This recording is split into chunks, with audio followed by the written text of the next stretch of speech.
Claremont Graduate University. This is Futurity and Future Publics. Please see the chat for the link to the conference website for more information. This roundtable and the series of events are made possible through the support of the Thornton F. Bradshaw Programs and Endowment Fund, which was established in memory of Thornton F. Bradshaw, a former chairman of the Board of Trustees of Claremont Graduate University. I would like to thank my colleagues in Cultural Studies for helping to organize this event, Nadine Chan, Josh Good, Daryl Moore, and Eva Wishi. And I would also like to thank our graduate assistants, Aileen, Kate, and Laura. Finally, I would like to offer a warm welcome to Professors Child, Hooker, Rodriguez, and Spade. So I'd like to start off the conversation with a question. The first question is, how has your past and current work addressed the problem of police and prison abolitionism and or broader issues of racism and Black activism?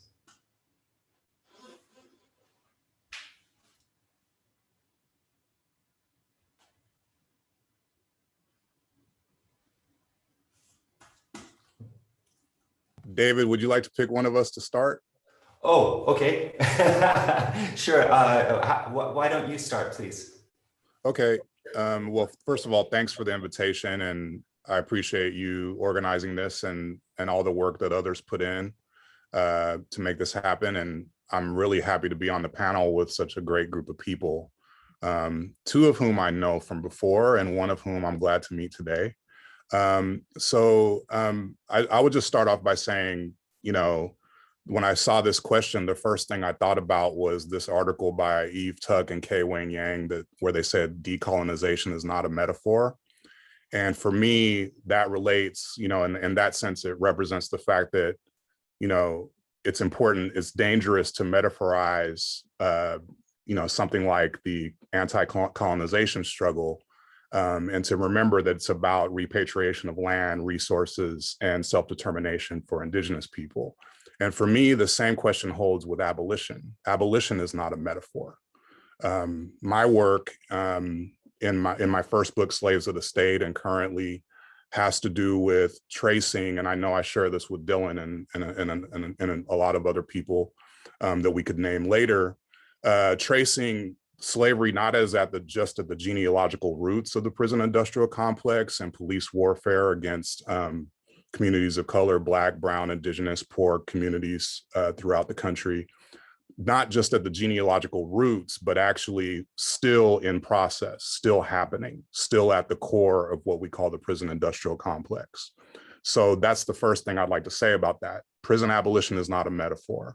And there's actually debates within the so-called intellectual community about that. And maybe we can talk about that later, that I find to be really problematic.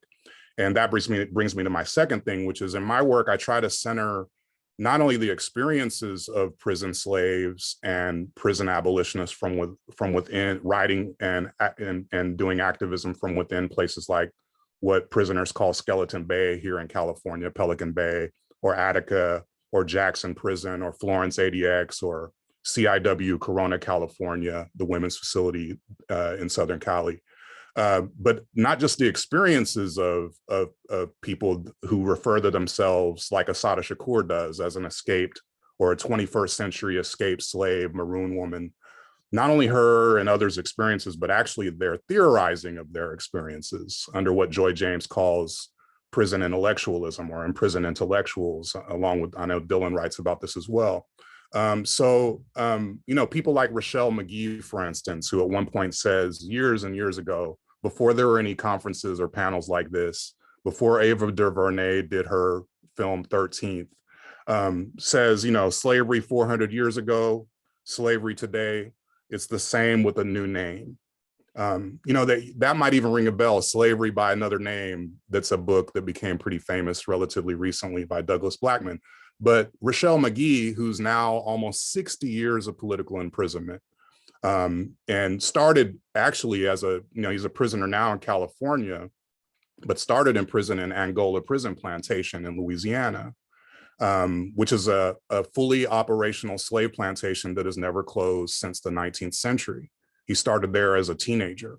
So but he's not just talking about Angola. In my work, I talk about Angola as not a marker of the exception of the South or the past, but as an analog for the entire US system of racial, capitalist, misogynist, colonial incarceration. So I would just start there just to say that that's kind of the arc of my work. And yeah, I'll stop there for now.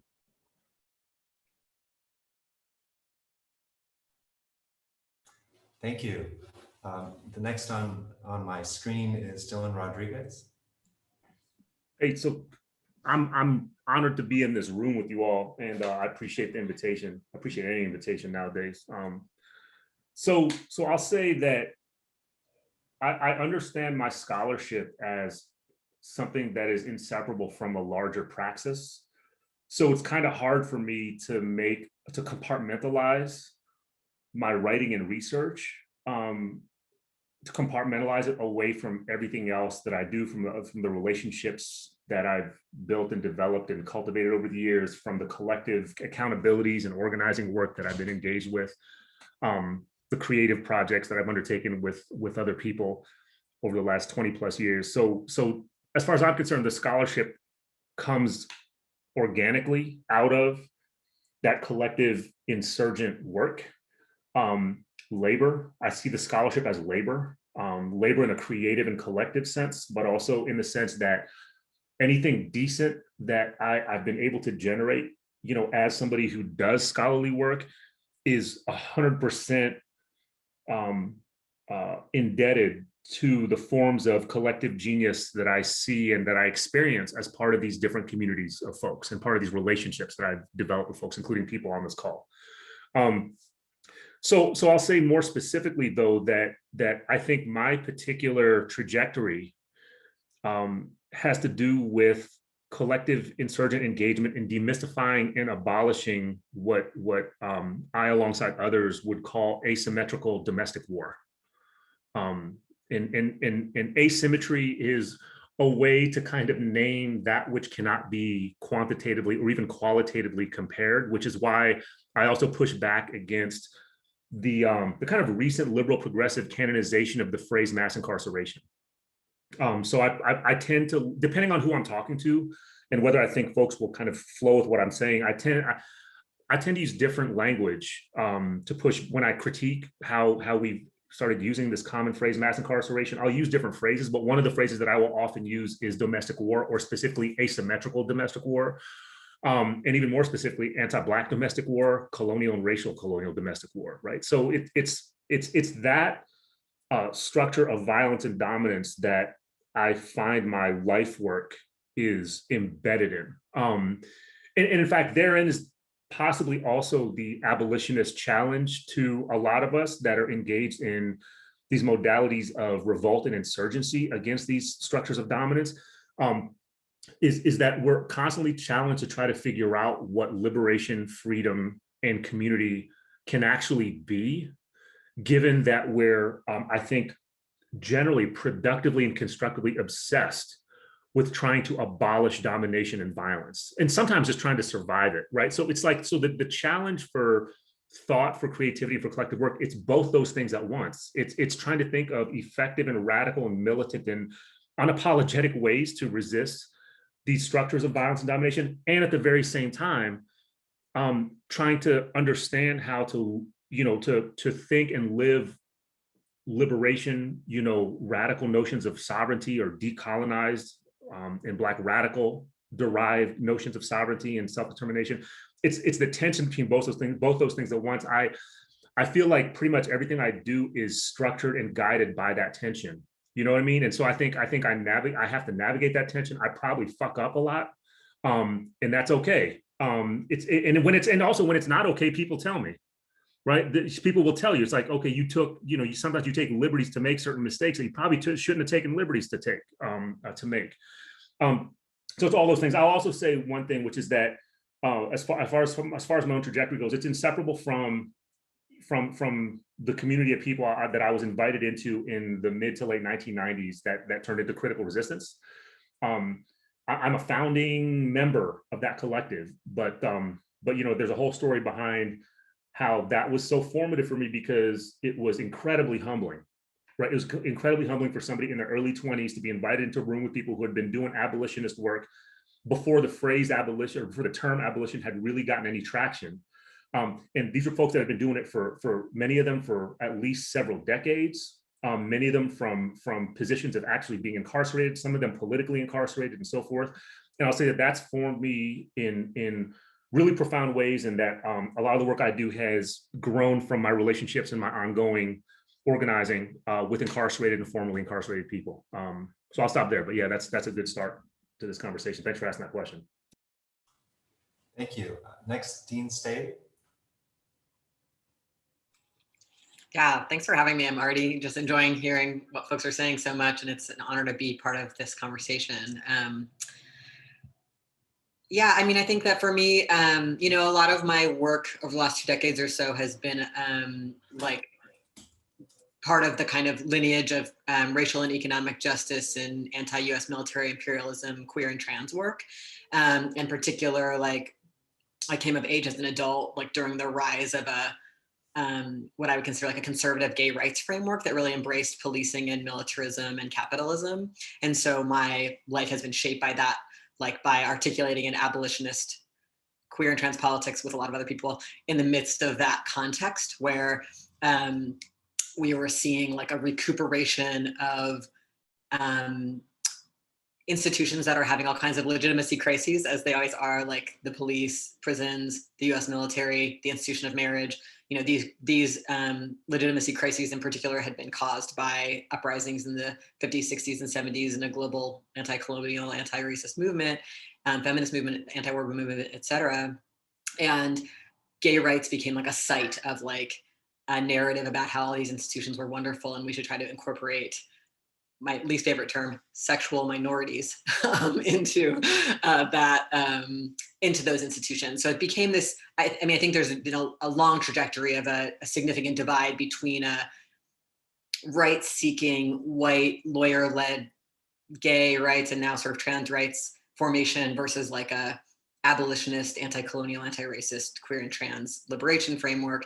And that we could frame that as like the difference between seeking recognition and inclusion in like brutal, horrible systems or abolishing those systems, literally. So like abolishing marriage, abolishing the police, the border, et cetera. So for me, that work has looked like being part of just what abolition work always looks like trying to help people get out, trying to support people who are inside, support families of people who are inside and communities that are facing the brunt of policing and immigration enforcement. In particular, I think I've been part of a wave of people who've really tried to center like how queer and trans people in particular face some of those conditions and support those people. And also a lot of work to oppose the pinkwashing of those systems, to oppose the idea that if we hire a gay cop or a trans cop or, you know, like all of that sort of PR work that has been done in the name of basically co-opting queer and trans liberation struggles.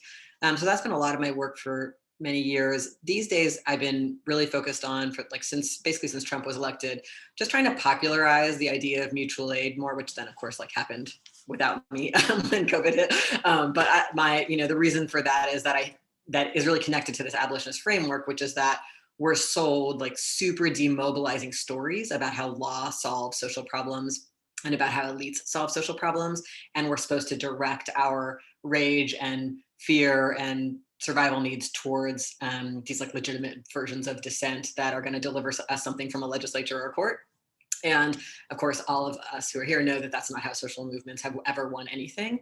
And particularly social movements that have like as radical visions as abolishing military imperialism, prisons, police, and borders, and, you know, ending extraction. And so for me, trying to resurface, particularly when Trump was elected and so many people were newly mobilizable and scared and angry in new ways, I was frustrated seeing how demobilizing stories of reform are, and stories of like waiting for the ACLU or Planned Parenthood or the next president to fix it. And so I wanted to just sort of keep doing this work that's inherent, I think, in all of our work of just like naming how change actually happens and that everybody can get involved right now. And so that's been what I've been doing lately, is just a lot of stuff around trying to make ideas about mutual aid accessible, and also trying to prevent the cooptation of mutual aid into just like, it's just volunteerism, it's just it collaborates with government response to disaster and those kinds of things, and as opposed to what we know, which is that it has, when it is actually mutual aid, it has teeth, and is part of really bold tactics for dismantling existing systems. And obviously, abolition movements are a lot of where I learned mutual aid work, because we are always directly supporting people who are facing criminalization and imprisonment right now, while we work to stop them from building the next prison, and we also work to get this other facility closed down, and we also work to decriminalize things, like all the different pieces of dismantling that we're doing at the same time that we're supporting people who are being devoured by the system. So I'll leave it there. Thanks very much. Juliet Hooker. So first of all, thank you for the invitation. It's an honor to be on this panel with all these great folks. And I think that I'm the outlier here in a way, because I think my own work, which has been centered in large part on tracing anti-racist activism throughout the Americas, both in the US and Latin America, and also looking at the ways in which, certain kinds of rights, that from the state ultimately, that become, problematic in terms of, they become sometimes the way, I think as Dylan was pointing out, that you become fixated on the state, right, as the place for intervention, as opposed to thinking about, what freedom might actually look like. And so I haven't really worked directly. I think that work hasn't been directly on prison or police abolition, but it has been centrally concerned with the question of how to dismantle white supremacy, of which I think this is a key part. And one aspect that I've been working on most recently is thinking about political loss and how it operates to shape contemporary racial politics. And in that vein, I think one of the things that I'm thinking about right now that is really connected to questions surrounding prison and police abolition is this idea that we have these constrained white political imaginations, which have been oriented to mastery and dominance and to seeing Black or non-white protests as a threat, right? And that, in my view, this is actually relevant to thinking about the hostility, for example, to calls for abolition, because I think it shows us how it is that we arrive at this kind of commitment to punishment, to carcerality and violence as the dominant ways to envision the state's relationship to its citizens, as opposed to a different way of thinking about the state, for example, as having a duty of care, even if we don't want to orient all our energies towards the state, but thinking, aside from the question of where we should be directing our political energies, like how we envision or how we think about the state as having a different kind of relationship to citizens, as opposed to these that are, I think, really invested in this idea of dominance and of control, and how we think then about what a kind of political project looks like that tries to both intervene and resist, right, this sort of rights and state, this rights orientation that's centered on the state. And just to say, because so much of my work has been concerned with Latin America, that of course, I think it's really interesting to see the ways in which the kinds of concerns about, the rise in surveillance, the criminalization of protests, the ways in which dissent is really being criminalized, and the way in which a kind of state apparatus is in many places in Latin America, I think that people really thought in some ways had been not transformed, but ameliorated in some way, right, from after the end of dictatorships and the so-called move to democracy in the region, that what I think a lot of movements of Black Indigenous movements in the region are really grappling with the fact that there wasn't a kind of transformation, and have been making these critiques of state violence that continued unchecked in a way that wasn't necessarily seen by people. I'm a political scientist, right? By people in political science who are talking about democratization and transitions to democracy, et cetera. So I'll leave it at that. Thanks, that's great. Should we open it up now for any comments that you all have about what you all have said so far? Before I don't want to kind of rush through all the questions. I want to see if we can get all of you talking to one another, if possible.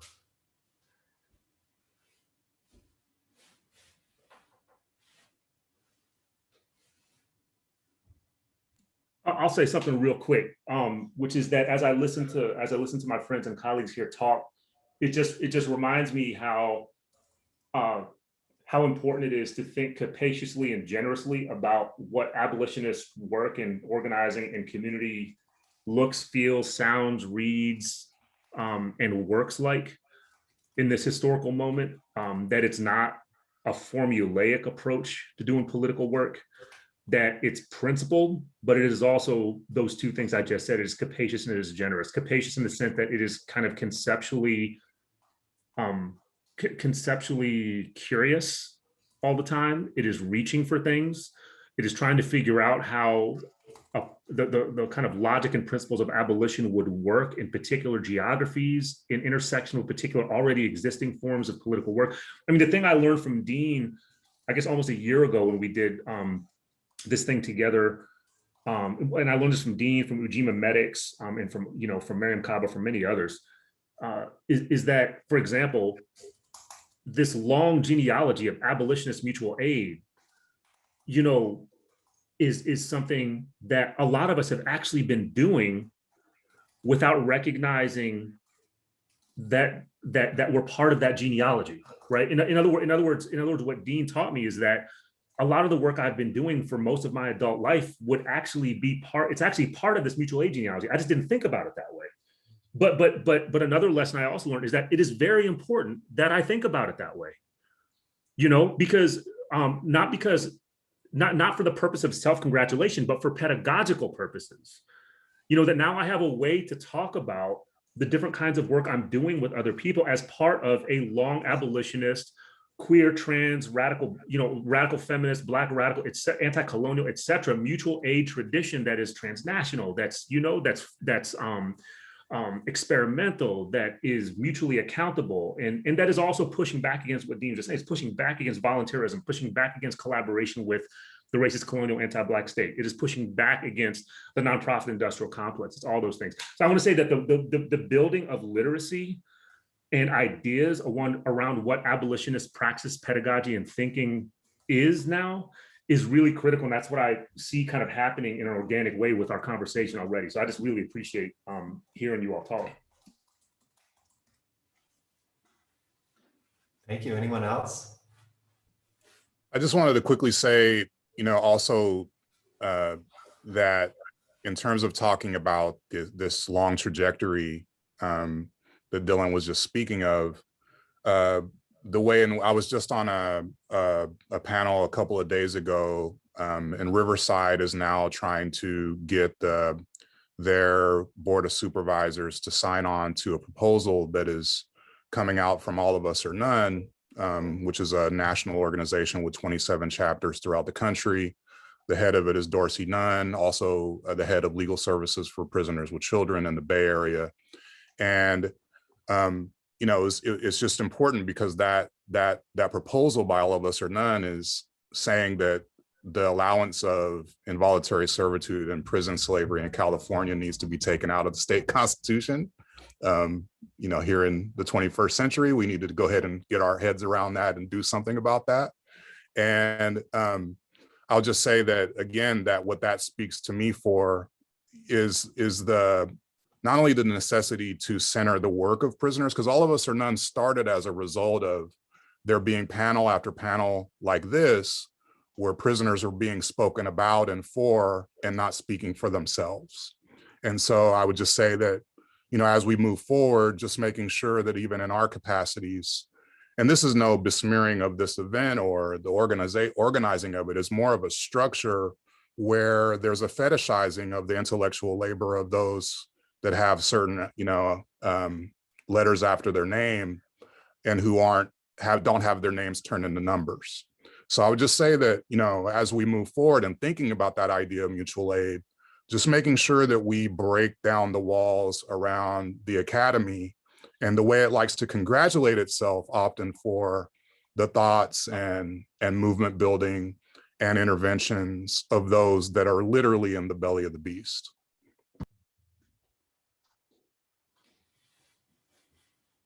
Thank you. Dean or Juliet, would you like to add anything to that, or should we move on? There's a question for Dylan. I'd love to address that, but do y'all mind if we hold up? I feel like I'm talking too much, and you know what I mean? And I have a tendency to overtalk. I'm not going to do that with you all. So I'd love to answer that question. I'm going to hold on to that. I'm going to come back. Is it cool if we come back to it in a minute? And we will. I'm not the only one that has to answer that, by the way. I feel like all four, maybe all five of us could speak to that in some interesting ways. And we will have a Q&A session at the end. So I encourage you to hold on. If you have questions, we will try to address them at the end. Okay, so the next question I have is that I just want to focus on a perspective of a student of mine who was engaged in a critique of Michelle Alexander's The New Jim Crow in one of my classes this semester. This student asserted that abolitionism could never be achieved piecemeal. Instead, prison abolition required dismantling the capitalist system that undergirds US politics. So this question seeks to follow through on that student's concerns, which are in keeping with the 2016 Vision for Black Lives platform of the Movement for Black Lives, which denounces the ravages of global capitalism. To what extent do you agree with the students' views, and how does your work speak to the possibility of achieving such a dismantling?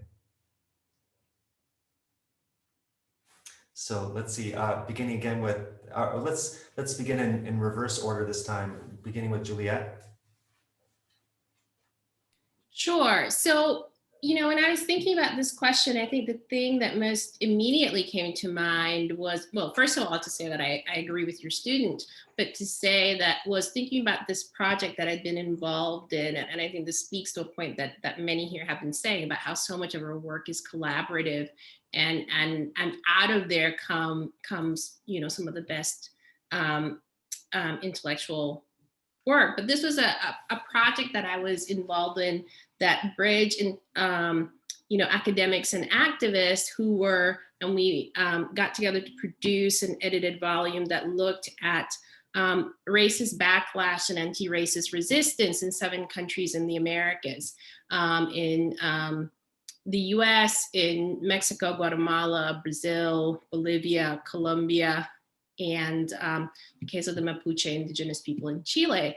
And one of the things that, and these were enormously diverse cases, but one of the things that came out of that shared analysis, and in case no one's interested, I'll put the name of the volume in the chat so you can find it, was this idea that what we were confronting in this moment was this, you know, the making and the contestation of state-led racial projects that were a response to Black and Indigenous mobilization, and that this was taking place in the context of neoliberal capitalism. And so we identified the origins of the backlash against those, you know, hard-fought but hardly far-reaching gains by Black and Indigenous peoples in the Americas, in the losses and anxieties that were the result of the failures of neoliberalism, but that were being understood in racial terms. So our, you know, one of our conclusions there was to say, you know, we can't have, as we think about what kinds of anti-racist resistance is equal to this moment, one of the things that's absolutely key is thinking about progressive anti-racist activism that looks beyond the state and beyond right-seeking strategies, and instead, you know, situates at its center a critique of racial capitalism. And so I'll just leave it at that and let others chime in. Thank you, Dean. Yeah, I love this question. I think sometimes I guess my curiosity is like how we talk about what piecemeal means. So I'm just going to say like what that means for me. And like I think a lot of people I think with is what I hear in that question is a critique of demobilizing reforms. So it's like right now in Washington State where I live, you know, we had this big uprising that you all know about. All the, you know, electeds are like on the defense. They got to do something. They got to look like they care about Black people's lives and about policing. And, you know, and so you see both at like the city council and county council levels, they're like, during the uprising, they're like, we'll defund. And then like 5 minutes later, they're like, but we don't really mean that, but we don't really mean that, you know, that kind of backtracking, right? Just how can we do as little as possible to sustain the status quo? And then at the legislature level, they're like, let's pass these totally useless police reforms that have been tried in a million jurisdictions, including Minneapolis, where they killed George Floyd. You know, like let's add these things that for a million years people have been saying we should add, and when the jurisdictions add them, it doesn't make a difference, right? So that those moves, those are what I would consider like demobilizing recuperative reforms. And the project of abolitionism is not to somehow make all the prisons police and the relationships in our society that allow them to exist and require them to exist disappear instantly. It's not about like having no reforms. It's about assessing which reforms are aiming to stabilize the status quo of violence and extractions, and which ones are moving towards dismantling stuff we don't like and building what we do like, while having this like general suspicion of legal reforms and elite leadership as like anything that's really designed to get us where we're going. So, you know, I think abolitionism provides us with a kind of discernment, and that discernment, many people are working on it. You know, Miriam Kaba had that really great short article that came out when Mike Brown was killed. That was like, how do you decide which police reforms to oppose? And she's like, does it add does it try to fix it with technology? Then we don't want it. Does it try to fix it with dialogues with individual cops? Then we don't want, you know, she just, this clear kind of thinking. And lots of people have this kind of thinking. I'm putting in the chat this chart that's on page 19 of this critical resistance toolkit. They have this really great chart for assessing police reforms. This is a work we're all doing. And of course, we're going to be in debates about each other. It's not actually easy to sort out some. I mean, it's easy to know certain things are not good reforms, you know, but there's some that are definitely up for debate in our communities. And that's like a very healthy place to be, that we're actually debating that stuff instead of just being like, oh my God, they noticed our movement. Anything they give us is progress. Like that's, this is debate. I teach law students, so we just constantly having the conversation in class because people have been taught that anything that recognizes their community or anything that recognizes the downtrodden is progress, as opposed to what we actually know, which is that often those things build and expand the very systems we're trying to take down, or they like legitimize those systems and do nothing.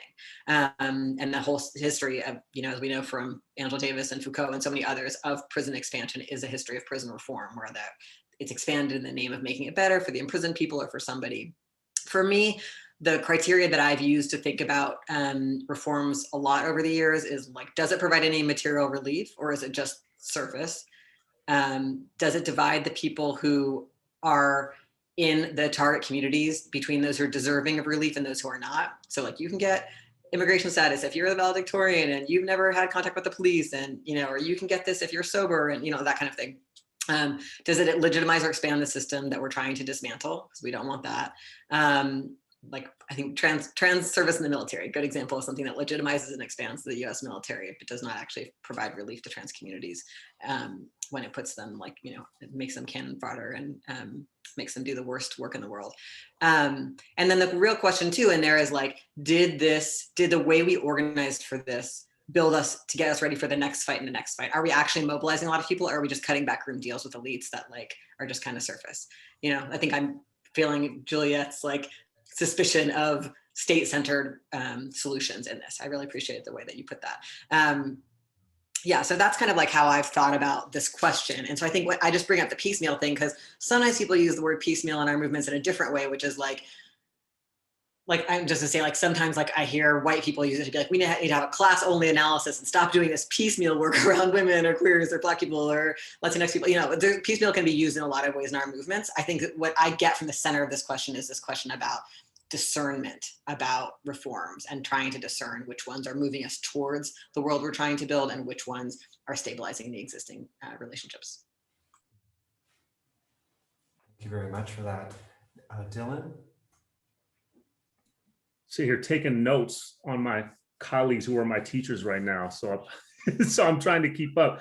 I'll contribute this. I appreciate where the question's coming from. And I should say something about the new Jim Crow. I've been very, very hard on that book it's been 10 years now, right? And I feel like it's a responsibility of mine to be hard on that book, all right? And I'll say this, having met Michelle, I think right when that book came out, I was privileged to be part of a panel with her that UCLA had organized. And it was a trip because I was fresh off reading the book. And this is before the new Jim Crow and Michelle Alexander became the new Jim Crow and the Michelle Alexander, right? So this is like probably a month before this stuff just blew up and you saw Michelle everywhere, like on CNN and everything, right?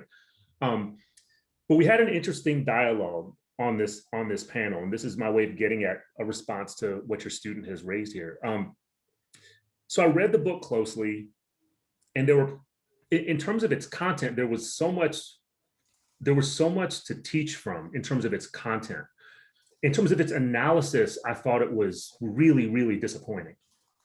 And I said as much to Michelle. What I said to Michelle was there's one particular part in the book, I wish I had the page citation with me, but y'all can find it, where she cites this report, I believe in the 1980s, that of all organizations, the National Urban League put out, right? Not a radical organization by any stretch of the imagination, right? It's like, in some cases, it's actually somewhat of a conservative organization. But the Urban League was talking about the anti-Blackness of the drug war, the so-called drug war, and used the term genocide to describe it, right? The Urban League did that. And so what I said to Michelle was like, you have this moment in your book where you cite this thing, but then you just kind of moved on, right? I wonder what would happen if we sat with that Urban League analysis for just a minute in this important book you've written and thought about it. Like, in other words, took it seriously, right? So at that point, I don't think Michelle was interested in that, right? So, I think she heard what I was saying, but I just don't think that was her commitment at that time. I think she had a different type of political and pedagogical commitment, which we could argue about all day. There's no doubt that this book is still in the New York Times bestseller list and shit, you know what I mean? So it's like, for whatever purposes that book was intended to accomplish, it probably accomplished it. I think the debate is whether to what extent it's helpful for pushing forward abolitionist struggle, as opposed to what Dean and Juliet were just invoking, what the student is also invoking as a reformist ideological commitment, which then gets naturalized as not even ideological. It gets naturalized as the paradigmatic way to approach any kind of social change, including what people will now call abolition. I would argue that there is an irreconcilable antagonism between reformism as an ideological position that gets naturalized and used to discipline against radical thought, radical vision, abolitionist work, etc. And what I think the four of us here are differently committed to, which is some form of transformative, revolutionary, Black radical abolitionist shifting of experience, of world, of being, right? I think it's an irreconcilable antagonism. I don't think you can bring those things together. Now, having said that, I will also say this: as hard as I am, and as hard as I will continue to be on the new Jim Crow, Michelle Alexander herself is an interesting person to closely read and observe, because she has come closer and closer to abolition, to the point that she now openly calls herself an abolitionist. So I actually think her politics, and I haven't talked to her recently, and I look forward to the day I do. But I will say that I embrace the movement that she has articulated over this last decade, where she's clearly moved toward a certain kind of abolitionist politics that is not entirely compatible with the book that brought her to prominence. So I want to say that, like, I think that there's a kind of generosity with the person who is, potentially your colleague, or maybe is your colleague, who's potentially your comrade, maybe is your comrade. So I think there's a generosity there, at the same time that we need to be constantly kind of critiquing and debating each other's work and positions. Now, having said that, I agree with the notion that this kind of piecemeal approach, to the extent that we're taking the interpretation that Dean gave us about what piecemeal means. Yeah, piecemeal is not going to work. But at the same time, I want to cite my my friend and my teacher, Barbara Ransby, who was I was just in a call with her earlier today. So I'm reminded of her words. Just because you're not approaching radical transformation through piecemeal approaches, and as long as you understand the incompatibility, that does not excuse you from constantly trying to develop some kind of a fucking plan. Right? You have to constantly be engaged in the collective work of planning shit, knowing that the plan is not going to be formulaic. It is not a blueprint that stays in dried, indelible ink, but that there are stages of antagonism and crisis. They're not necessarily linear. They're not necessarily progressive stages. They oftentimes involve strategic refusals to participate in certain kinds of things. Like, for example, university police, public safety task forces. There's probably a moment where it is important to publicly and loudly refuse the legitimacy of these task forces, precisely because of their piecemeal nature. There might be moments in which retreat is necessary, and take the word retreat for all the different things it means, including communing with each other in some kind of place where you can breathe for a minute, that kind of retreat, but also retreat from onslaught. So I think that's when I say planning, it's not necessarily this kind of planning for the next stage of campaigning. It's planning for sustaining and building capacity to engage in long-term struggle. All right, and the last thing I'll say, it is very important that everybody constantly go back to Cedric Robinson's conceptualization of racial capitalism. It is stunning to me how many scholars, how many activists, how many others use this phrase like it's tap water, right? Like it's tap water, and use it in a way that really just means capitalism. And I'm also thinking about racism, right? There's way too many instances I see this happening. I'm talking with people that are paid to read shit for a living. You know what I mean? Meaning academics and others. It's inexcusable. So I'll end this round of my comments by reading 2 sentences from Cedric Robinson's definition of racial capitalism so we can be on the same page. This is Cedric Robinson. He said, the tendency of European civilization through capitalism was not to homogenize, but to differentiate. By the way, this starts to get at the answer to the notion of asymmetrical domestic warfare. That is racial capitalism. It is racial capitalism. Robinson goes on, to exaggerate regional, subcultural, and dialectical differences into racial ones. And then he goes on a few pages later. What concerns us is that we understand that racialism and its permutations persisted, rooted not in a particular era, but in the civilization itself. That's racial capitalism. So let's just be on the same page with that, and then we can think together as long as we understand that. So yeah, your students are on point here, and it's just a question of how we plan. Thank you for that. Dennis? Yeah, I mean, I know I'm in the right group of people. I mean, Juliet started it off by saying the term racial capitalism in terms of her edited volume that I can't wait to read, by the way, on anti-racist struggle in Latin America. It's something that I wanted to address with question number 3. So I'm glad you already brought that to the fore. Excuse me, there is a dog that is unhappy in my neighborhood right now. Or maybe they're just really down with defeating racial capitalism and expressing their solidarity. I had a short answer to the question from your student, which is yes. But then I had a 2-word answer that has already been predicted, which is Cedric Robinson. And another 2-word answer, which is racial capitalism. I went through, let's see, I studied African-American literature in undergrad. I went to a master's program in African-American studies. And it wasn't until very late in my PhD career that I even saw his name on a syllabus, okay? Let alone like a real directed, careful look at what he was doing in that magisterial text, Black Marxism.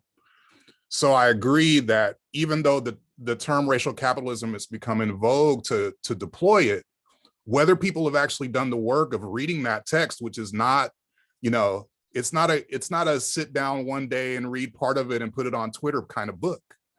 And in fact, he's doing a lot of quotations of Marx, because what I wanted to say to your student, it's important, of course. I mean, in the context of 8 human beings, this is from an Oxfam report recently, having more total wealth than the bottom 50% of the entire planet, 3.6 billion people when that study was done, that of course that has to be at the center of what we do. What is it? I had the number written here, $80 billion a year as a conservative estimate spent on imprisoning and caging and destroying the people's lives through the prison industrial complex. And that's a conservative estimate of the tax dollars that are used on this campaign of domestic warfare. And that's not even including the imperialist war that the US is doing. So capitalism, of course, yes. But in centering our analysis of capitalism, what Cedric Robinson teaches us and others, like Sylvia Wynter and others, is that it cannot be separated from an equally important fight against structures of white supremacy, heteropatriarchy, and settler colonialism. And so I think I share with everyone, I think, and it's particularly something Dean said, that there can be something in that kind of question, which is to say, well, let's deal with the real thing, which is capitalism, and not so much, don't just talk about racism. Racism is false consciousness or a byproduct of capitalism. And what Marx himself says is that we're not only afflicted by what is happening right now with the birth and the coming into fruition of industrial capitalism. This is in the preface to one of the volumes of Das Kapital, volume 1. He says we're also afflicted by the dead, which by that he meant that structures of feudalism were this differentiation of human beings, according to what Robinson describes as early forms of racialism in Europe that had colonial relations involved, relations of slavery and mastery, that those things are part and parcel of what we're still dealing with in this context of so-called neoliberal capitalism, or the regimes of planetary warfare, apartheid, that are structuring our everyday realities. So, and then what Dylan said about the genocide angle in that moment in the new Jim Crow, I have that moment circled in my book as well, because it was a tremendous opportunity. And not only did she skip over it, there was a way in which that analysis was pathologized in that moment. And of course, I'm thinking of documents like We Charge Genocide by the Civil Rights Congress going back to 1951 that I know Dylan writes about as well. But also the work by groups like the New African Prison Organization in 1970s, Atiba Yakishana or James Sales, and the work that they did in a text called We Still Charge Genocide. So what that analysis does, and we don't have time to rehearse all of it right now, is to talk about racism, white supremacy as a material structuring reality that makes it so people can't have a chance at life, and even a chance at being considered to be people, human beings, as Sylvia Wynter teaches us. So I would just say yes, yes to everything everybody's already said.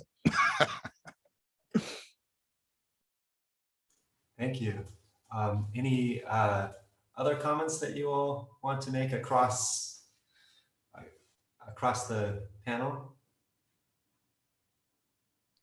So I was going to talk about this in my answer to the next question, but I'll say it now. I think what's really interesting about this moment that you all are flagging, right, in the US, of the use of genocide to talk about, imprisonment, is that contemporary Black activists in Brazil are using the term genocide to talk about police killings there. So it's interesting. And of course, there's a long tradition of using, intellectuals in the 1970s and 1980s begin to develop this idea of racial mixture and the dominant forms of talking about race in Brazil as a form of anti-Black genocide. And I think it's really interesting to think comparatively about, both temporally and also geographically about, the use of genocide and how it would be productive to think about those different moments. Thank you. Anyone else?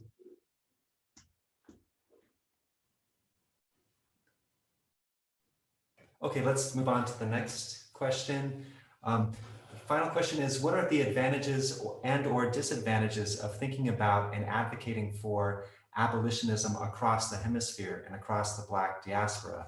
Alternatively, what are the considerations of local, national, and global scale that abolitionists need to address? In asking about the question of scale, I'm mindful of the various rifts in the movement, such as those between BLM 10 and the Black Lives Matter Global Network, and between Black Lives Matter Inland Empire, now renamed the Black Power Collective, and Black Lives Matter Los Angeles. And let's begin with Dennis. So For this one, I would just say, immediately what came to mind with the question was the connection between what we're describing as the modern abolition movement and the long history going back to 1492 of the anti-colonial struggle that for what used to be called the Third World during the, what we often describe as the movement era, the middle of the 20th century, the writings of people like Aimé Césaire and Fanon, of course. And so for me, it's not only an advantage, but an imperative to think across geography, across nation state borderlines and such, as we've already been indicating through Juliet's work in Latin America, the Caribbean and such. So for me, it's an imperative. And that is, of course, with the caveat of being careful about specificity and all those things that we're trained to do in the academy. But I'm thinking about this in terms of the actual project of, like people like the Zapatista movement in Chiapas after 1994 and coming out and saying, this thing that is called free trade and neoliberal economics is murdering us and taking away our sovereignty.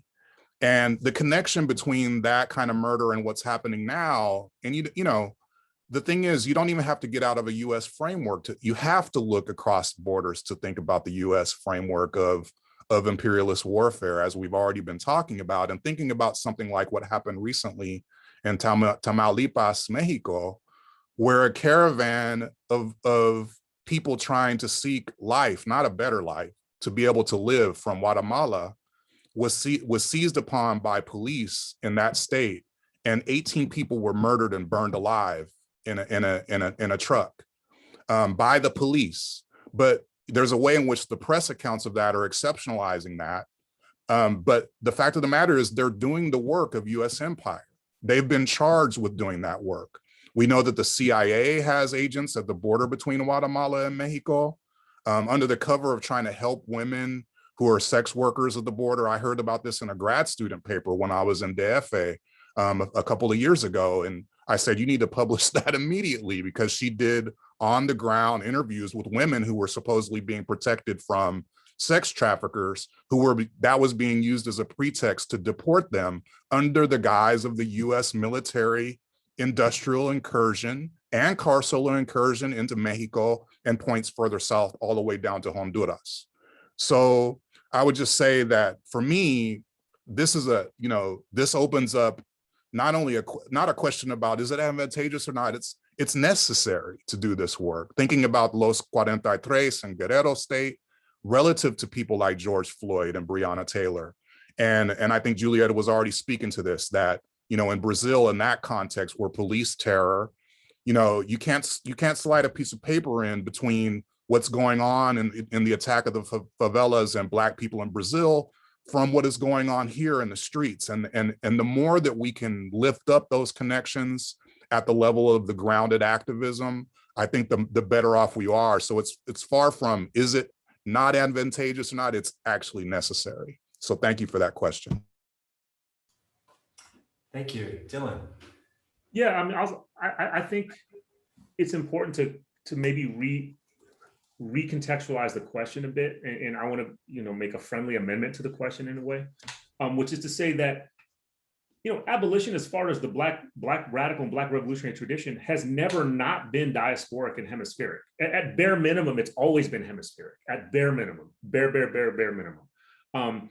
So I think it's really mandatory. I think it's compulsory to conceptualize abolition in those terms. And I mean it, when I say in those terms, I mean it in two ways. One is as something that is grounded in the Black radical and Black revolutionary tradition. That's number one. I think there's far too many instances where interpretations of abolition have bordered on being, I think, kind of severed from that tradition. That in the sense that different organizations and people with good intentions, they don't mean to be reactionaries or anything like that, but there's a kind of appropriation and inhabitation of the notion of abolition that is not engaging with its genealogy, that's not engaging with its groundings in Black radicalism and Black revolutionary struggle. So Okay, that's what I mean on the one hand, is that abolition is it's inseparable from that, right? And not only that, but those who engage in abolitionist praxis are actually accountable to that archive. All right, so you're accountable to that history, like, because you're trying to be part of it. All right, and so I'm especially directing that at like non-Black inheritors and non-Black, non-white inheritors and students and leaders and thinkers that are trying to do abolitionist work. But that's really critical, that it not be abstracted out of its Black radical groundings. So that's on the one hand, and then on the other hand is the hemispheric and diasporic groundings of it. I mean, I think this is fresh on my mind because I was just listening to a friend and colleague of mine named Jared Ball has this real badass podcast that he does that y'all should look at. He publishes on YouTube all the time, Black Power Mixtape. But he's a Pan-Africanist. He's a Black radical, and he recently had these very not constructive confrontations with folks who identified as part of the ADOS movement. I don't know if y'all have heard of this, but yeah, the ADOS, it's just for American Descendants of Slavery. Anyway, he invited a group of people who identified as part of the ADOS movement to a kind of civil debate, basically on his program. And what struck me about the folks who represented ADOS, putting aside the work they're trying to do around reparations, because that's really what it's about. It's about making reparations in the United States exclusive to U.S. descendant people who can prove U.S. descent from chattel slavery. And they've been accused of, having a real xenophobic response to African immigrants, of being kind of anti-diasporic and exclusivist and all this kind of stuff. But what struck me the most about the framework that the representatives of the ADOS struggle were putting forward was the deeply exceptionalist and ahistorical view of slavery, as well as of abolition. The fact was that there was this notion that abolition in the United States was somehow grounded exclusively in the struggles of and by people that happened to be in the United States. So just as a starting point, right, the nominal abolition of U.S. plantation slavery was not possible unless you had the Haitian Revolution, right? I mean, every basic text in African American history, in Africana, Pan-African, Black nationalist, Black womanist and Black feminist history says essentially the same thing, which is Toussaint Louverture and company engaged in a successful revolution against the French colonial chattel government. They overthrew it. This scared the shit out of the U.S. slave state, and it was a principal cause for the nominal abolition of U.S. plantation slavery. So in its guerrilla, paramilitary revolutionary form, abolition is already diasporic from its origins. So I think this is really critical, and I very much appreciate the fact that what this question is putting out is a kind of line of necessary inquiry that the 10 organizations that announced their separation from the Black Lives Matter Global Network, and more recently the chapter right near me, the BLM Inland Empire, that is now called the Black Power Collective. Their announcement of their separation from BLM Global Network again raises the point about how the logic of the nonprofit industrial complex tends to complicate and toxify grassroots movements, mass-based grassroots movements. And I think a lot about something that Dean said about a year ago when we were together, which is the impulse tends to be to try to centralize and consolidate movements into some kind, it's almost like a corporate logic, right? To kind of create this monopoly capital center for the movement. And Dean, I've been quoting you constantly over the last year, which is the whole point is, and I've been using, I think this was your term, the whole point is to proliferate, right? To induce and encourage proliferation of these centers of movement, right? And so I appreciate that part of the question as well. And I think that is central to any traction that abolition has gained over the last 20 years. And I think it'll continue to be central, not only to abolition sustaining itself, but also abolitionists struggle adhering to basic principles radical and revolutionary change, right? The only way it's going to happen is through proliferation rather than consolidation and this kind of monopoly logic. So that's a very partial answer to the question, but I just want to say I appreciate the question a lot. Thank you. Dean? Yeah, this is such a great question. I love what's already been said. I mean, so many things like, obviously, how do we talk about what, like, of course, we want all of our movements to be internationalist, which of course, like in the context of the US is really hard. Like, it's like people are trained here to think very much not about the world. Like there is, it's very deep and it shows up in our movements in lots of ways. And so it's been a long-term radical thing to try to make movements internationalist here and to really shift that frame and for many reasons, including that people from all over the world are here and that the US is all over the world and doing its harm. And I'm just thinking about in particular, like I've been involved in this campaign to stop the deadly exchange. It's like led by Jewish Voice for Peace. That's a campaign to stop US police and law enforcement and ICE and stuff from training in Israel.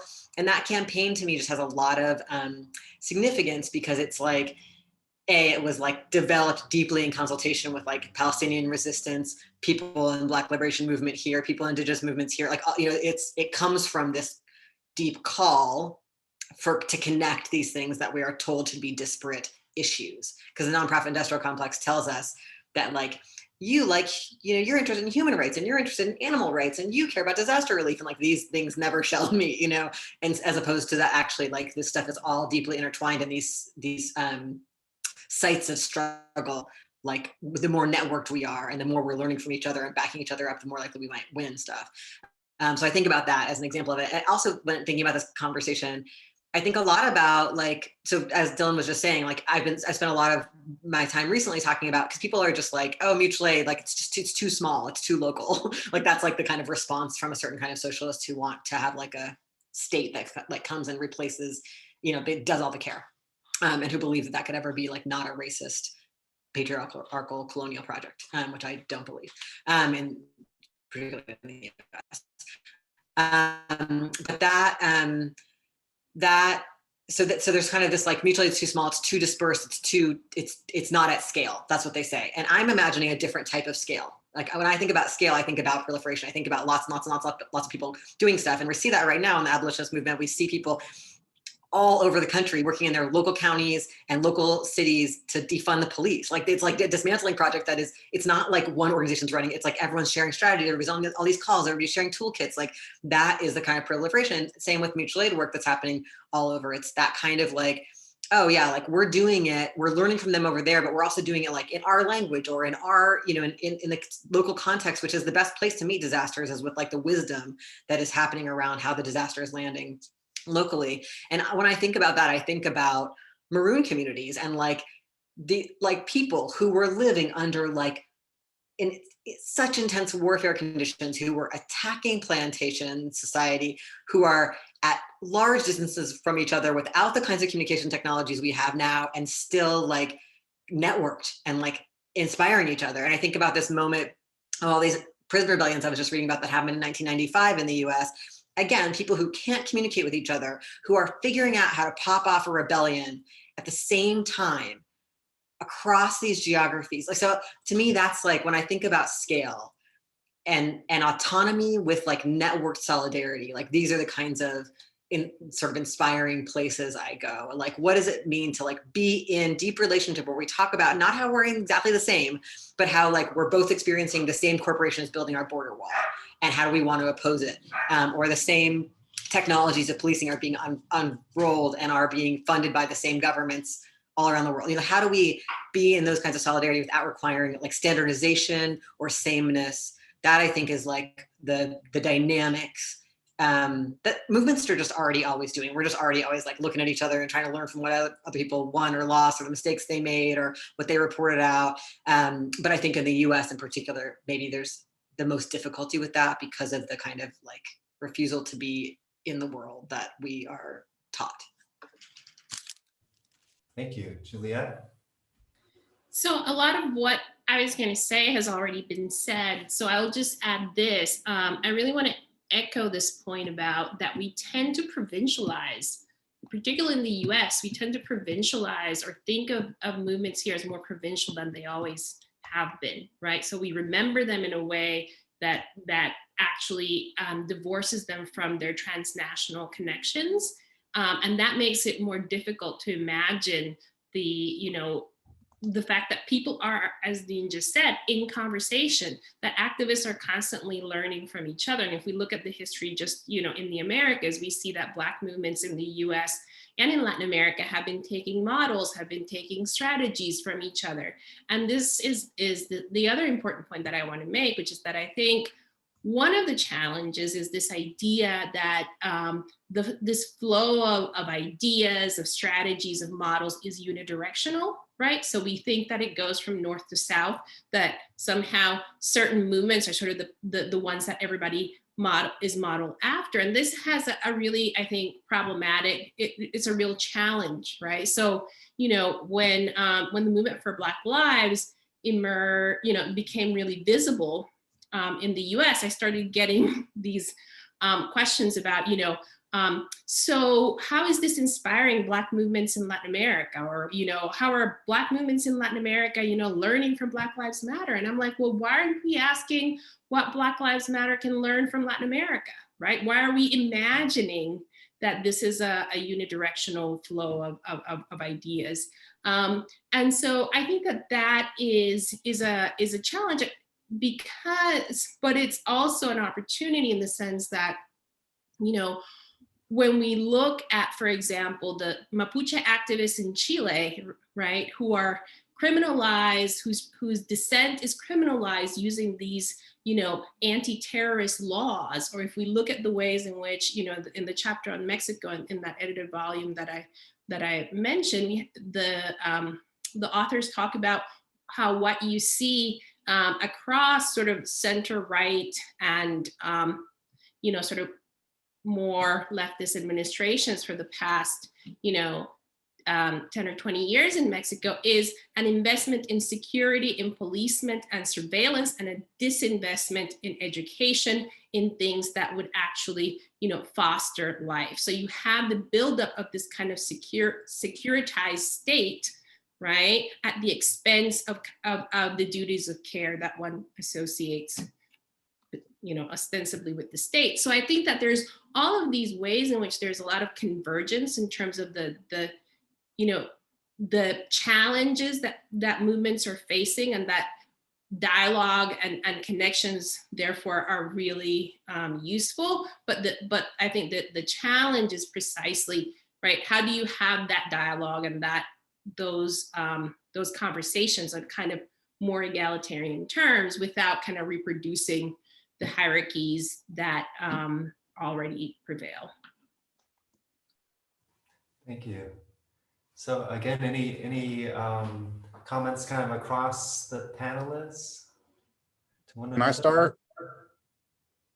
I just wanted to say that, Dean bringing up the issue of US training, domestic warfare regime sentries in Israel occupied Palestine immediately brought to my mind,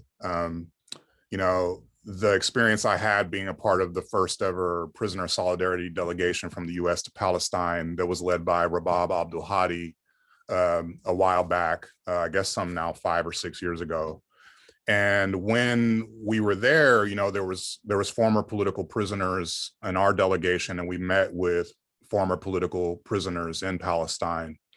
And one of the things that became clear, and not just former political prisoners, we met with labor organizations and organizers, feminist labor organizers. I mean, we heard a lot about pink washing by Israel there in terms of trying to rationalize the apartheid state there.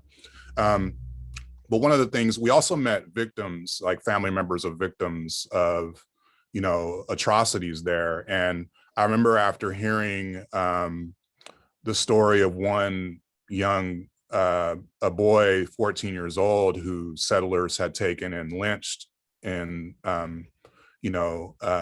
outside of, I think it was outside of Jericho in the West Bank. sitting with the family members, but also looking across the table at Hank Jones, former Black Panther Party member, and seeing his eyes and recognizing that it wasn't, because he and I were roomies during that trip. And so we went back to the hotel later and we're talking about hearing that story of that child's abduction and lynching by the settlers there, supported by $6 billion a year of US tax dollars, by the way, and military know-how and everything that goes into that that satellite of US empire there. But all that analysis aside, I just wanted to ask him, because I saw his face when we heard that story, and we all were just, feeling it in a certain kind of way. But him in particular, because he remembers being a child and his mom snatching him out of the yard in Mississippi, taking him and putting him in a room and keeping him there for a certain period of time because the Emmett Till lynching had just happened. And for him, it was the recognition that we already felt, but that hearing these stories there of people going through not only the terror of the apartheid regime and the settler colonial regime there, but also the resistance to it. The forms of solidarity inside the walls that, those that are taken from the open air prisons in Gaza and West Bank to the actual prisons and going through the military tribunals. No, there's no civil court for Palestinians, for instance, in occupied territories.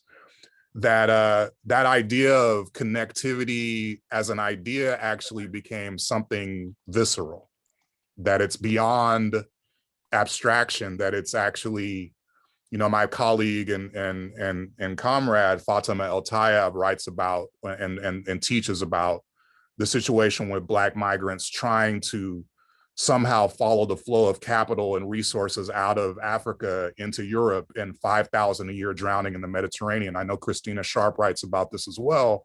The politics of the unhuman, as Sylvia Winter talks about, I know there's many of us write about this, being something that it cuts across artificial difference. And that was a really significant moment for me. And I had to take responsibility for, no matter what kind of infrared thing that I'm writing or teaching about or organizing around, always keeping in mind that connectivity, both in the experience of subjection and state terrorism and racial capitalist, settler colonial violence, but also in the resistance against it.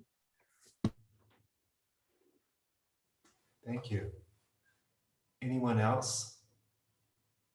I just want to say briefly that I'm involved with an organization that I'm really excited about, that I feel is really making the links that we're talking about. It's called Dissenters, and it's like a new formation starting campus-based anti-war organizing all over, but it's founded by abolitionists, and it's really organizing and training like youth of color to be part of like anti-US imperialist movement. And a lot of the youth who were part of starting it and stuff are like from the Palestine movement and from so many different movements against war and colonialism all over the world. And it's something that, in case people who are at this event are also like campus-based, like any of us can help students or be students who start chapters on our campuses. And this is what I feel like we're all longing for, is like more and more ways to build an internationalist movement that to build out that work in ways that tie our abolition politics that are in sometimes very local politics and activities directly to anti-US military imperialism work. And I'm just really moved by the work. So I just want to lift up dissenters. Thank you. Anyone else? Can we turn to the Q&A? Okay, great. Let me see.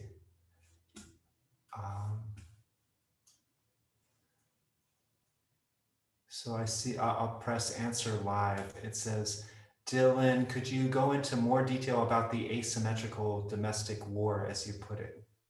This is from Kennedy Levinson.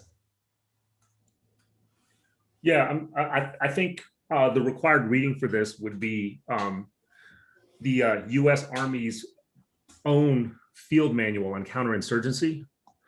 It's available for free as a PDF. You can go to Google that shit and you can download it in like 10 seconds.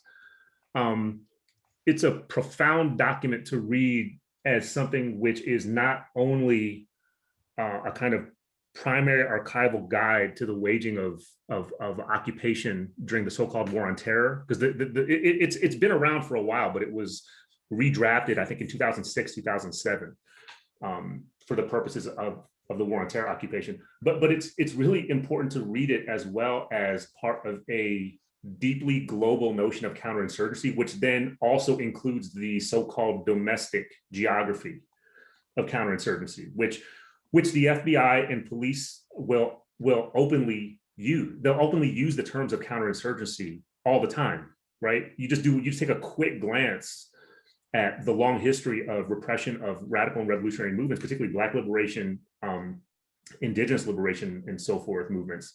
The terms of counterinsurgency are very openly articulated by these folks. In fact, what's interesting is this Judas and the Black Messiah film that just came out through Netflix, which I think has gone through some rounds of conversation and critical dialogue in different circles of Black scholars and Black radicals that I know and whose communities I'm kind of part of, for the ways that it seems to kind of want to humanize the snitch, at the same time that it provides this really interesting narrative of how counterinsurgency actually worked, right? But it's weird. So it's just a weird narrative, but it's another way in which the facts of counterinsurgency are actually very present. They're not in any way this kind of secretive, backroom conspiratorial operation. So when we talk about asymmetrical domestic war, I would say that the evidence of it is readily available, right? And when I use that term, it's just to push back against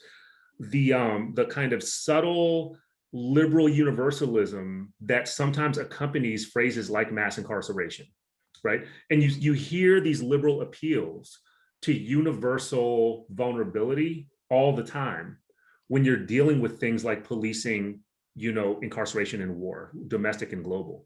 And the fact of the matter is, that's not only untrue, it's also politically, intellectually, and ethically dishonest, right? That we need to understand that there are incommensurabilities in vulnerability, there are incommensurabilities in who is targeted, and that should be the premise for the political work that we do, and the cultural and aesthetic, and community work that we do. It should be addressing the asymmetry.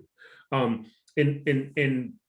it's to say as well that, some, depending on what community you're in, some communities will use the term mass incarceration in a totally different way. And they'll really be saying mass Black incarceration, right? Or in other places, they'll be saying mass incarceration or mass targeting of people who are sex workers, right? So I'm not saying that there's not different ways to use this phrase, but I'm saying the way it's been canonized, that's the issue that I have with it, is this kind of backdoor universalism.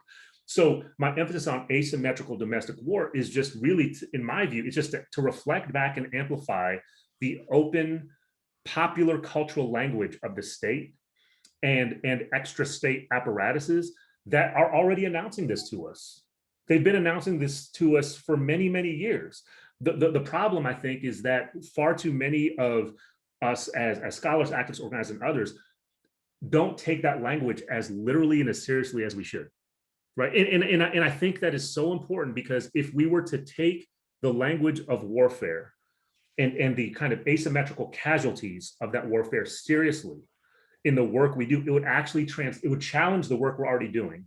And I think it would transform the collective commitments and work that we would engage in moving forward. So that's what I think is a kind of political, theoretical, pedagogical obligation in this, especially in this moment, with all the uprising and revolt that we've been in and that we've seen, that we've been, in affinity with for the last almost year. Thank you for that. There's another question. Can I add one thing to what Dylan was saying? Oh, sorry. It's okay. I think the other thing it does, there was such an intense, and as Dylan's work talks about, there was such an intense, militarized, brutal response to the armed movements of the 50s, 60s, and 70s against racism and colonialism in the United States. And people had to be treated as criminals, not as combatants legally, in order to justify their imprisonment and assassination.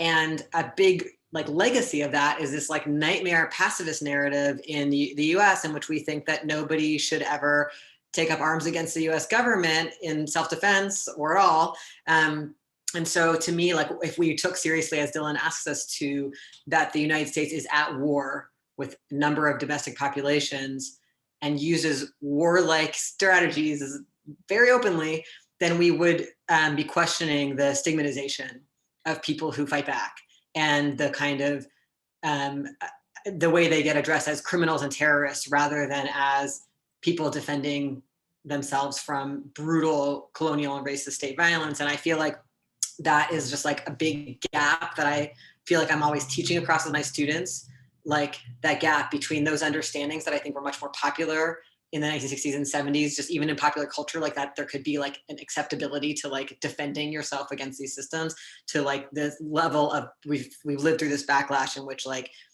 only peaceful, nonviolent, pacifist, all those kinds of words, actions are okay. And it is just like an outrageous distortion that I think really harms our movements and creates a lot of collaboration with the police and justification for stigmatizing different people's resistance. And then that like plays out on like super racialized and classed levels. Can I just add before we move on, I just wanted to pick up there, both of those comments, you know, seeing that, you know, monopolizing of violence by the state, as Dean was just talking about, and also, you know, tracing it back to the openly declared warfare against radical formations in the 60s and 70s and later, like the BPP, like the BLA, like AIM, Puerto Rican Independentista movement, and others, but also extending out and saying, what was the drug war and is the drug war other than an extension of that process? And, you know, if you look at the history of something like Marion, Illinois, the facility there, and the way in which, you know, and Mumia Abu-Jamal talks about this, who, by the way, I hope everyone is familiar with the fact that he got diagnosed with COVID and needs support from all of us writing in to demand that he gets proper care through being released to his family, loved ones, and proper medical care. But what he talks about in terms of what he calls Marionization is the fact that when they locked down that prison in Illinois, the warden of that facility said openly, as Dylan was just saying, they say it openly. He said, we are doing a lockdown of this facility because we want to stop the revolutionary and radical tendencies of our prisoners. And that process of Marionization then became the blueprint for what became the supermax prisons across the country. And what was the purpose that they said it was? Well, as Dean was just saying, oh, it's for the worst of the worst, gang members. But really what it was about is keeping an Assata Shakur from realizing the new ones, from realizing their revolutionary potential before it even started. They had a learning curve. And so I really think that that language and that reality of warfare, not only against those revolutionary formations, but keeping revolutionary formations from reblooming, I think that that's a really important intervention that, you know, Dylan work and white reconstruction and Dean and everybody talking here. I mean, Juliet talking about this same pattern in Brazil as well against activists in organizations in the Mapuche in Chile. I think that this is a vital intervention that cannot be stressed enough. Thank you. Anyone else? Can I just say something really quick, which is that I think we also need to focus on the asymmetry part of it, right? Because if you look at the difference between the response and the expectations of you know, radical resistance movements versus, for example, the January 6th white insurrectionists, and the way in which that couldn't even be perceived as a threat, or the way in which white violence is normalized and not ever seen as a threat, right? So the fact is that not only is the state responds to different kinds of movements asymmetrical, but also the expectations of who has the right to respond in certain ways, to dissent in certain ways, and what will be seen as legitimate versus illegitimate, or criminalized or not criminalized, is absolutely racialized and absolutely completely asymmetrical in that sense. Just to affirm that point and like add to it. This is why we also have to challenge the kind of canonized language that comes from think tanks and academia of disparity. There's a constant reference to the word disparity when what people are actually referring to, as Juliet just highlighted for us, is asymmetry. There is an important conceptual and rhetorical difference in the language. So I think this language is really, really important, because that language turns into a politics. So I think to not be tied into a politics of disparity is really important, because what people end up wanting to do is to render equity to the disparity, right? And that's a problem. Thank you all. I have a note from Dean, who says that Dean and Dylan have to be at a dissertation defense at 1:30 p.m. so they can't stay any longer. So thanks very much to both of you. Do we have time for additional questions for Dennis and Juliet, or do you have to go as well? Sure. Can I add one thing before? Can I add one quick thing before I have to go? And I'm going to put it in the chat. One very concrete way that folks who are in attendance can contribute to the work that the four of us have been talking about today is to either join with an already existing or start. Oh, you muted yourself. My bad. I was trying to press enter and I ended up pressing something else. One concrete way people can contribute to this work that we've been talking about is to either joining or starting a COPS off-campus branch where they're at. I just put stuff right here in the chat. The Twitter handle for the UC statewide COPS off campus campaign is at UCFTP, and then there's a link there to a bunch of resources that y'all can pick up, and just feel free to reach out if you're ready to do that. But hey, my gratitude to y'all for having us. This has been a really good conversation. I appreciate it. Thank you very much. I'm gonna need to leave in 5 minutes as well. Sorry. So okay. So I'll read one more question. This is from Tim Malone, who's writing a fantastic dissertation on abolition. There seems to be this concept floating around that describes the prison as a warehouse of those racialized subjects rendered superfluous under neoliberal capital, but that doesn't quite seem to get at it. Warehouse seems too passive. As a formerly incarcerated person, we weren't just stored there, but abandoned to a series of very active violences. If the prison is a genocidal institution, it is not passively warehousing. Do you take issue with the term warehousing as well? And if so, what do you think could come to replace it? In other words, if the prison is a proto-genocidal institution or outright genocidal, then how does it actually kill? Can I start us off on that one? I appreciate the question. And, that's why in the beginning of our conversation, I try to, just repeat something that I often describe as important, which is that the term abolition is not a metaphor, that as your question has inside of it explicitly, that first of all, chattel slavery was and is a genocidal institution that is at the fulcrum of modernity and modern social relations. And, in my text, Slaves of the State, I talk about the Middle Passage carceral model. Black radical prison activists will refer to a place like Attica or Pelican Bay or San Quentin as a land-based slave ship. George Jackson writes about it in the same kind of terms, that he doesn't have to study the Middle Passage, he's living under it.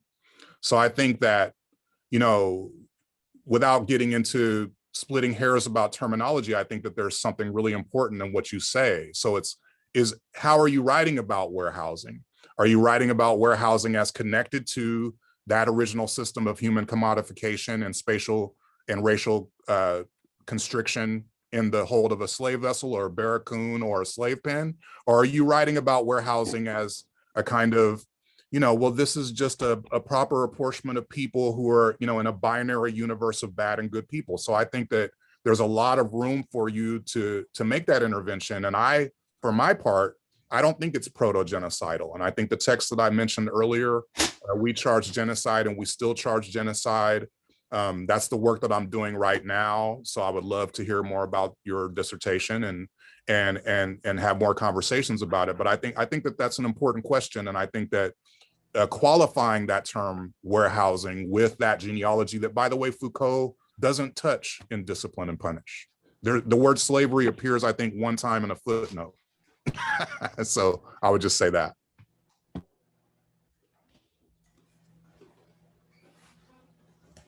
Thank you.